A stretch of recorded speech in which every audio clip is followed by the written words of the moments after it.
નમસ્કાર એચકે ન્યૂઝમાં આપનું સ્વાગત છે। હું છું આપની સાથે કૃપાલી પરમાર। હવે જોઈએ આજના મુખ્ય સમાચાર। નમસ્કાર HK24 ન્યૂઝ નેટવર્ક આવી પહોંચી છે વક્તાપુર। અહીંયા જે જય સિયારામ વિસામો ચાલે છે ત્યાં આપણા પગપાળુ યાત્રાળુઓ જઈ રહ્યા છે, તો એમની મુલાકાત અહીંયા આપણી સાથે વયોવૃદ્ધ છે, આપણે એમની સાથે વાત કરવાનો પ્રયત્ન કરીશું। કાકા, શું નામ છે તમારું? ધુરાભાઈ ખોડાભાઈ ધુરાભાઈ ખોડાજી।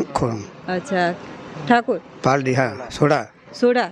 અચ્છા, કેટલા વર્ષ, કેટલી ઉંમર છે તમારી? 76 વર્ષ। 76 વર્ષ ને કેટલા વર્ષથી આ પગપાળા યાત્રા? 23 વર્ષથી। 23 વર્ષથી જાઓ છો તમે? મારું નામ જુવાનસિંહ રામસિંહ। જુવાનસિંહ રામ? હા, ગામ પાલડી, તાલુકો નડિયાદ। હા, 11 વર્ષથી ચાલતા જઈએ છીએ પગપાળા। છે તમારી? મારી 67 વર્ષ। 67 વર્ષ। ગજેન્દ્રસિંહ પરમાર જેઓ તલોદ પ્રાંતિજ ધારાસભ્યશ્રી છે, ગજેન્દ્રસિંહ પરમાર, જેઓ અહીંયા જય સિયારામ વિસામો ચલાવી રહ્યા છે। આપણે એમની સાથે વાત કરીશું કે તેઓ આ વિસામો, આ સેવાભાવી કાર્ય એઓ કેટલા વર્ષથી કરી રહ્યા છે। જય સિયારામ વિસામો તમે ચલાવી રહ્યો છો, કેટલા વર્ષથી ચલાવી રહ્યો છો અને અહીંયા યાત્રાળુઓ જે સેવાભાવ લઈ રહ્યા છે, તો શું કહેશો તમે એમના વિશે? અને જય અંબે। આ વિસામો જય સિયારામ વિસામો તલોદ તાલુકાના વક્તાપુર ગામે છેલ્લા 4 વર્ષથી ચાલે છે। અમે આ 5મા વર્ષમાં પ્રવેશ કર્યો છે। અહીંયા યાત્રિકો, પદયાત્રીઓ જે પણ આવે એમને 2 ટાઈમ જમવાનું સારું અમે ફૂલ ટાઈમ આપીએ છીએ। 24 કલાક ચા નાસ્તો, એમને રહેવાની સગવડ, બીજું કે કંઈ પણ નાની મોટી તકલીફ હોય તો અમારી આરોગ્યના કર્મચારી પણ હાજર હોય છે। અને દવામાં કોઈ તકલીફ હોય, એમને માલિશ લગાવવી હોય, કોઈ થાક્યું હોય તો અમે આ વ્યવસ્થા કરીએ છીએ। ગજેન્દ્રસિંહ પરમાર, એમનું કહેવું છે કે અહીંયા રાહદારીઓને, પગપાળા યાત્રાળુઓને 2 ટાઈમ જમવાનું, ચા નાસ્તો અને આરોગ્ય ટીમ પણ ઊભા છે।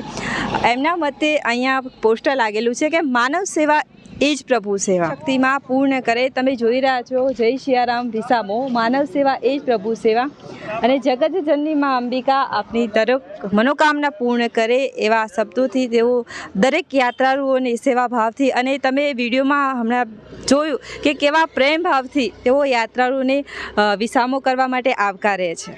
વધુમાં આપણે જાણીએ કે ગજેન્દ્રસિંહજી પરમાર જેઓ રાહદારીઓને એવી શુભેચ્છાઓ પાઠવી રહ્યા છે અને વધુ એમના આરોગ્યને લઈને એમને વાત કરી, તો વધુમાં એવું જણાવશે કે શું કહેવું છે સર તમારું કે રાહદારીઓ અત્યારે પગપાળું? જય અંબે। પદયાત્રીઓ જે મા અંબા દર્શને જઈ રહ્યા છે એમને પહેલાં મારી શુભકામનાઓ। મા અંબા એમને ખૂબ સુખી કરે, એમનું આરોગ્ય સારું રહે, તંદુરસ્ત જીવન જીવે, અને મા એમની મનોકામના પૂરું કરે। સાથે આ જય સિયારામ વિસામો અમે છેલ્લા 4 વર્ષથી ચલાવીએ છીએ। એ સિવાય અમે 365 દિવસ અમારો જય સિયારામ વિસામો ચાલે છે। કોઈ પણ વ્યક્તિ આવે અહીંયા રોકાવાની સગવડ ફ્રી છે, એને જમવું હોય 2 ટાઈમ, ચા નાસ્તો, કોઈ સાધુ સંત રોકાવા માટે આવે, અમે કોઈ પણ ચાર્જ વગર એને રહેવાની સગવડ આપીએ જ છીએ। અને મા અંબા એમની ખૂબ મનોકામના પૂરી કરે।